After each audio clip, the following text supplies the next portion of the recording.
Sitting in my leased flat, I gazed at my few possessions strewn around the space, not much to display after 24 years of life, like the little bookshelf containing my cookbook collection, the used coffee table I found at a second-hand store, or the potted plant my coworker gave me as a housewarming present.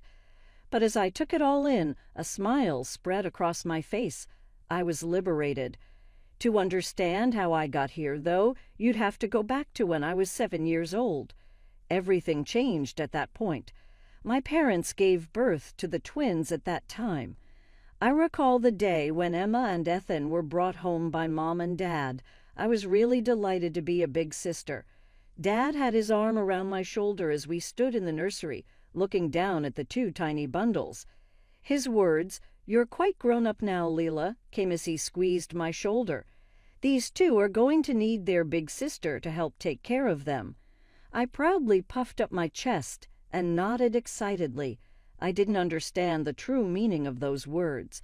Setting the table while Mom fed the twins, picking up toys off the floor of the living room, and getting diapers when Dad called for them were all little beginnings. Mom would bounce an obnoxious Ethan on her hip and say, "Leela, be a good girl and help dust the coffee table. Leela, can you put these clothes away?" Dad would ask while trying to rock Emma to sleep. At first, I liked feeling helpful and important. I would scurry about the house, feeling proud of myself as I finished my little chores. But those chores increased tenfold as I grew older. While my parents ran errands, I kept an eye on the twins. Mom would grab her purse and say, "Watch out for your brother and sister. We'll be back in a few hours." I would say, "But Katie invited me to play at the park," knowing the response beforehand. "Your brother and sister need you here, Leela. You can play with your friends another time." There never seemed to be another time. The twins needed me to watch them, to feed them snacks, to make sure they didn't hurt themselves. I loved Emma and Ethan. Yes, I did. However, I couldn't help but notice how things were different for them. My 11th birthday was a stark reminder. Mom went to the grocery shop and bought a tiny cake. Dad gave me a used video game he'd found on sale. My one friend who was allowed to come over gave me a bracelet she'd made herself. We ate cake, played one board game, and then Mom said it was getting late. The twins turned 4 a month later. There were balloon animals and face painting, a custom cake with their names spelled out in frosting, 15 kids from their preschool running around our backyard, and gifts, so many gifts. New toys, clothes, games. After everyone left, I spent 2 hours cleaning up, wrapping paper, food scraps, and party decorations, while Emma and Ethan played with their new toys. By 13, I was basically running our household. Every morning, I'd wake up the twins, help them get ready, prepare them breakfast, and pack their lunches. I'd walk them to elementary school before rushing to make it to my middle school on time. After school, I'd pick them up, help with their homework, cook dinner, clean the house, and do my own schoolwork late into the night. Both my parents had full-time jobs and seemed to have forgotten that I was still a child. Everything worsened when I turned 16. Mom and Dad invited me into the kitchen for a family meeting, albeit the twins weren't included. "Leela, we need to discuss something important," Dad said, his face serious. Mom gave a nod. "We're having some financial difficulties. We need you to get a job after school to help support the family." I blinked in surprise. "But what about my homework and taking care of Emma and Ethan?" "You'll still need to do those things," Mom said dismissively. "You can find a job with flexible hours." The next day, I applied at the cafe 2 blocks from our house. When I told Jerry, the owner, that I could work every day after school, he immediately hired me. I started washing dishes, cleaning tables, and eventually serving customers. Every paycheck went straight to my parents, every cent. When I asked if I could keep even a small amount for myself, my mother looked at me like I'd suggested burning down the house. "The house. We feed you and put a roof over your head, Leela," she snapped. "The family needs this money." After weeks of building up courage, I finally confronted her again. "I'm working hard. I should at least get some pocket money." She glared at me, but finally agreed to give me $100 a week. The way she handed it over, though, like she was doing me some enormous favor, made it clear she thought I was being unreasonable. Despite working nearly 30 hours a week, I was still expected to cook, clean, and take care of the twins. One evening, I dragged myself home after a particularly busy shift. My whole body ached, and all I wanted was to eat something and fall into bed. When I walked in, I found my parents and the twins sitting at the dinner table, all of them glaring at me. "What's going on?" I asked, dropping my backpack by the door. "We're hungry," Mom said accusingly. "You didn't make dinner." I stared at them, not comprehending what I was hearing. "I've been at school and then work all day." "That's no excuse," Dad chimed in. "You know dinner is your responsibility." Something snapped inside me. For the first time in my life, I raised my voice at them. "Are you serious? I went to school, then worked for 6 hours straight. You're adults. The twins are 9. None of you could figure out how to make a sandwich." The shocked silence that followed my outburst was almost satisfying. Then Mom stood up, her face hard. "Don't you dare speak to us that way. This is our house, and you will show respect. Go to your room. No dinner for you tonight." As I watched, Dad picked up the phone and ordered 2 pizzas, for them and the twins, not for me. I made myself a cup of tea, washed everyone's dishes after they'd eaten their pizza, and went to my room, my stomach growling. My high school graduation should have been a milestone.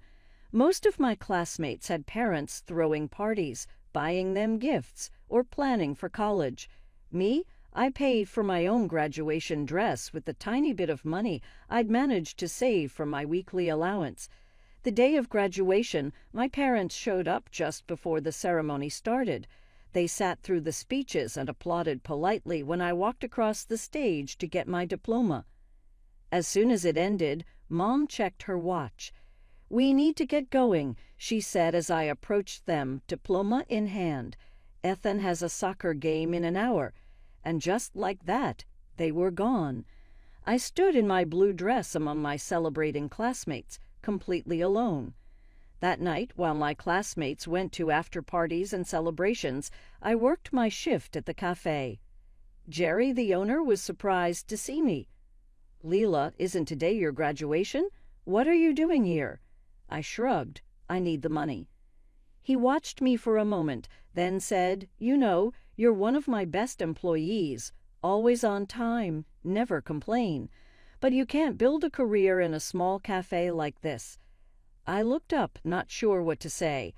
"My cousin Marco owns a restaurant downtown, a real nice place. He's always looking for good staff," Jerry continued, wiping down the counter. "I could put in a word for you if you want. The pay's better, too." 2 weeks later, I started at Marco's restaurant. The work was harder, the hours longer, but the tips were significantly better. My parents were thrilled when they saw my first paycheck, which of course I had to hand over to them. My routine changed, but the expectations didn't. Work all day, come home, cook, clean, sleep, repeat. Meanwhile, Emma and Ethan lounged on the couch, played video games, and did absolutely nothing to help. One evening, after a 10-hour shift, I came home to find dirty dishes piled in the sink and laundry scattered all over the floor. "Ethan, Emma," I called out, finding them sprawled in front of the TV. "Could you guys please help me clean up?" Ethan didn't even look away from his game. "That's your job." "I'm not your maid," I said, my patience wearing thin. "You're 12 now. You can help around the house." Emma rolled her eyes. "Mom says we don't have to." I brought it up with my parents that night, but the conversation went exactly as I expected. "They're too young to worry about housework," Mom said, not looking up from her magazine. "I was helping around the house when I was 7, I pointed out. Dad frowned. "That was different. You were more mature." I wanted to scream. Instead, I just walked away, wondering how much longer I could live like this. 3 years passed in the same exhausting pattern. I worked at Marco's restaurant, giving almost all my money to my parents. I kept just enough to buy necessities, clothes when my old ones wore out, a new phone when my ancient one finally died. I was good at my job, really good. The customers liked me, the other staff respected me, and Marco noticed. One slow afternoon, Marco called me into his office. I was afraid I'd done something wrong, but he was smiling when I came in. "Ella," he said, leaning back in his chair, "how long do you want to be a waitress?" The question caught me off guard. I don't know. I haven't really thought about it. I've been watching you. You've memorized every dish on the menu. You know which wines pair with which meals. I've seen you eyeing the kitchen, watching the chefs work. I felt my face grow hot. I'm just curious about the cooking. Marco nodded. That's what I thought. Listen, I've got a proposal for you. I'm willing to pay for cooking courses. You could train to be a cook and work in my kitchen. The pay is better, the hours more regular. What do you think? I couldn't believe what I was hearing. No one had ever invested in me before. No one had ever offered me a path forward. That night, I practically floated home. For the first time, I had something that was mine, a potential future I could see and touch. I couldn't wait to tell my parents. During dinner, which I'd cooked as usual, I shared my news. Marco offered to pay for me to take cooking courses. I said, unable to keep the excitement from my voice. I could become a chef at the restaurant. I expected congratulations. What I got was a frown from my mother. "What about your hours here at home?" she asked. "Who's going to cook and clean while you're at these classes?" My excitement deflated like a punctured balloon. I'd still help out. The classes would just be a few nights a week. "We rely on you, Ella," Dad said, as if I didn't already know that. "The house doesn't run itself." I looked at Emma and Ethan, now 15, perfectly capable of helping, but never asked to. Something hardened inside me. "I'm taking the courses," I said firmly. "This is important to me." My parents exchanged glances, but didn't argue further. They could see I wasn't backing down. The cooking courses were intense but exhilarating. For the first time in my life, I was doing something purely for myself. I learned knife skills, sauce techniques, how to balance flavors. I excelled in every class. At work, I made a friend, Zoe, a waitress who started around the same time I began my courses. She was funny, outspoken, and didn't take crap from anyone. "So you live with your parents?" she asked one day during our break. "Yeah, with my younger brother and sister too." "And you pay rent?" I shifted uncomfortably. "Not exactly. I give them most of my paycheck." Zoe's eyebrows shot up. "Most? Like how much?" "Almost all of it. I keep just enough for basic stuff." "And you cook and clean for them too, while working full-time and taking these classes?" When she put it like that, it sounded absurd. I tried to explain our family dynamic, how I'd always been expected to help out, how my siblings were different. Zoe listened, her expression growing more horrified with each word. "Ella," she said when I finished, "that's not normal. That's not okay. Your family is taking advantage of you." "They're my family," I said weakly. "So what? Family is supposed to support each other, not use one person as a personal servant and ATM." She leaned forward.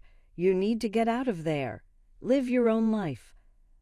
I laughed it off, but her words stuck with me. Was I really being taken advantage of? Was what my family asked of me truly that unreasonable? I didn't have to wait long for the answer. The twins' 16th birthday arrived with all the fanfare I'd come to expect. Mom ordered a custom cake, shaped like a video game controller for Ethan and decorated with roses for Emma. Dad hung streamers and balloons throughout the house. They invited 20 of the twins' friends, ordered catering, and spent weeks planning the perfect gifts. I was scheduled to work that day, not by accident. Over the years, I'd learned to volunteer for shifts during family celebrations. It hurt less to be absent than to be present, but invisible. My shift at the restaurant was busy, which was a blessing. The constant movement kept my mind occupied, away from thoughts of what was happening at home. By the time I clocked out, I was exhausted but hungry. I hadn't had a chance to eat during my shift. When I got home, the party was winding down. A few of the twins' friends were still hanging around, music was playing, and the house looked like a tornado had hit it. I slipped in through the kitchen door, hoping to grab some food before tackling the mess. I filled a plate with leftover pizza and took a seat at the kitchen table. Just as I was about to take my first bite, Mom walked in. "Oh, good, you're home," she said, pulling the plate away from me. "The kids made a mess in the living room.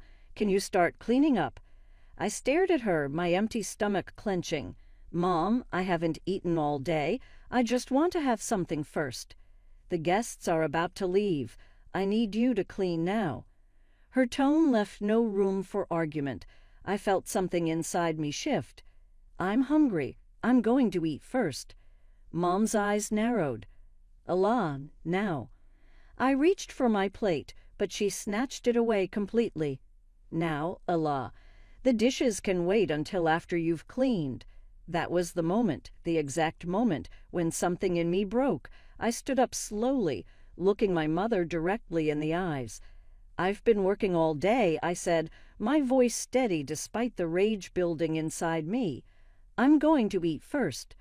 Before she could respond, Dad walked in with Emma and Ethan trailing behind him, all smiles and excitement. "Look what we got." Ethan held up the newest smartphone model, one that had just been released and cost nearly $1,000. "And we both got laptops too," Emma added, beaming. "The new MacBooks." I looked from their expensive gifts to my empty stomach to the mess I was expected to clean, and something just snapped. "Congratulations," I said, my voice louder than intended. "When do you two start working after school?" The room went silent. Emma and Ethan looked at me like I'd grown a second head. "What?" Ethan asked. "Working. Jobs. You know, like I've been doing since I was 16. I looked at my parents. "When do they start contributing to the family?" My parents exchanged glances and then, unbelievably, they smiled. "Ella," Dad said in a condescending tone, "your brother and sister have bright futures ahead of them. They need to focus on school, not work." And I didn't have a bright future. I asked, my voice cracking. Mom put her arm around Emma's shoulders. "They deserve the best. Your duty is to work and help your family." There it was, plain as day. My siblings deserved the best. I deserved duty.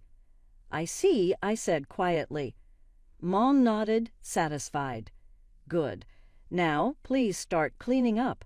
The living room is a disaster."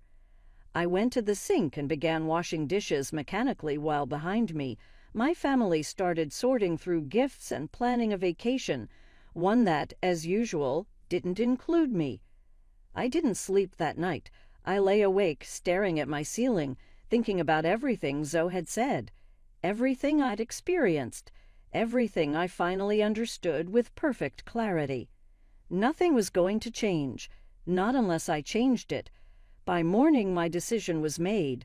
I waited until everyone left, Mom and Dad to work, Emma and Ethan to school. Then I packed my belongings into 2 suitcases and a backpack. It didn't take long. After 23 years in this house, I had shockingly little to show for it. I called Zoe, praying she'd answer. "Hey, what's up?" Her voice was cheerful. "Remember when you said I should leave my parents' house?" My voice was shaking. There was a pause. "Yeah, I'm doing it. Today. Right now. But I need somewhere to go. Holy Allah, come to my place. I've got a spare bedroom. You can stay as long as you need." I hung up, took one last look around my bedroom, and walked out. I didn't leave a note. Why bother? They'd figure it out when they came home to a dirty house and no dinner. The taxi driver helped me load my bags. As we pulled away from the house I'd lived in my entire life, I expected to feel something: sadness, regret, nostalgia. But all I felt was relief. Zoe was waiting for me when the taxi pulled up to her apartment building.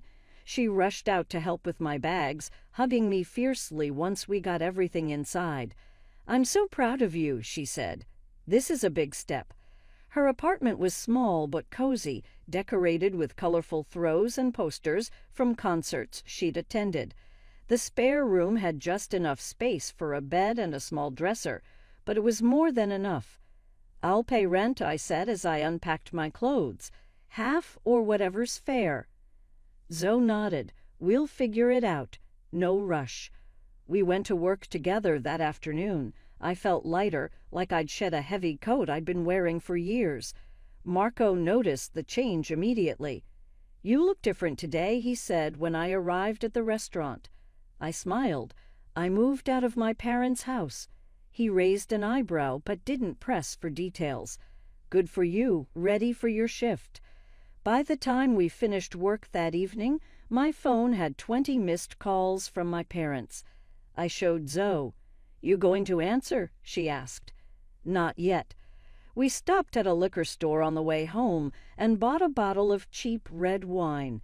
Back at the apartment, we sat on her tiny balcony, drinking from mismatched mugs and toasting my freedom. At 10 p.m., my phone rang again. My mother's name flashed on the screen. "I should answer," I said, staring at the phone, "just to get it over with."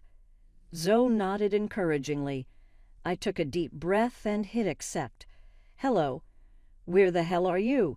My mother's voice was shrill with panic and anger. "The house is a mess. There's no dinner. We've been calling for hours." "I moved out," I said calmly. There was a beat of silence. "What do you mean, moved out?" "I packed my things and left. I'm not coming back." "Don't be ridiculous," she snapped. "You can't just leave. Who's going to cook and clean? Who's going to—" "You could try doing it yourself," I interrupted. "Or maybe Emma and Ethan could help, since they're the same age I was when I started working." "Ella?" Her tone changed, becoming conciliatory. "Come home. We need to talk about this properly." "No," I said, and hung up. The calls and texts continued for hours. I turned off my phone. "How do you feel?" Zoe asked as we finished the wine. I thought about it. Free, scared, guilty, relieved. All of it at once. She clinked her mug against mine. "That sounds about right." The next day, my parents were waiting outside the restaurant when my shift ended. I'd been expecting them. Zoe offered to stay, but I told her to go ahead. This was something I had to face alone. I needed to handle it alone. They approached as soon as they spotted me. Mom looked like she'd been crying. Dad looked angry. "Leela, we need to talk," Dad said, trying to take my arm. I stepped back. "What about?" Mom's face crumpled. "We've thought everything over, sweetheart. We realize we've been putting too much pressure on you, making you do too much work. We want you to come home. We'll make changes, I promise." I looked at them both, really looked at them. Their worried expressions, their pleading eyes, and something about it rang false. "Tell me," I said slowly, "are you more upset that I'm gone or that my paycheck is gone?" Mom's face changed, just for a second, but it was enough.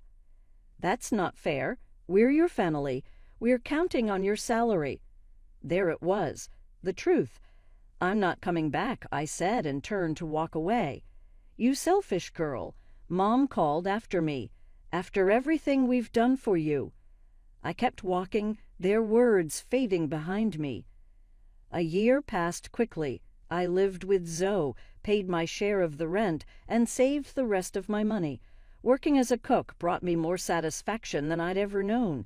Creating dishes, seeing customers enjoy my food, being valued for my skills rather than taken for granted. I'd almost forgotten about my family when my phone rang with an unfamiliar number. Against my better judgment, I answered. "Hello." Leela, it's Mom. I nearly hung up. What do you want? We need to talk about the twins' college tuition, she said, her voice all business. They'll be starting college next fall. We need your help paying for it. The audacity was breathtaking. You're joking, right?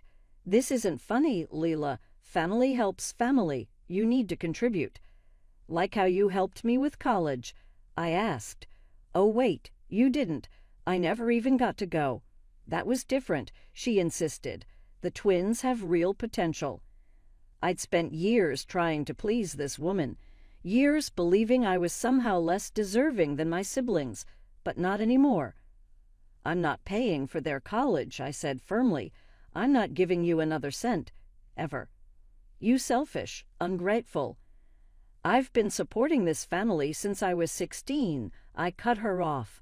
I cooked, cleaned, and gave you almost every dollar I earned. You never thanked me, never appreciated me, never treated me like I mattered. I'm done. She launched into a tirade about family obligation and how I was letting everyone down. Goodbye, Mom, I said and hung up.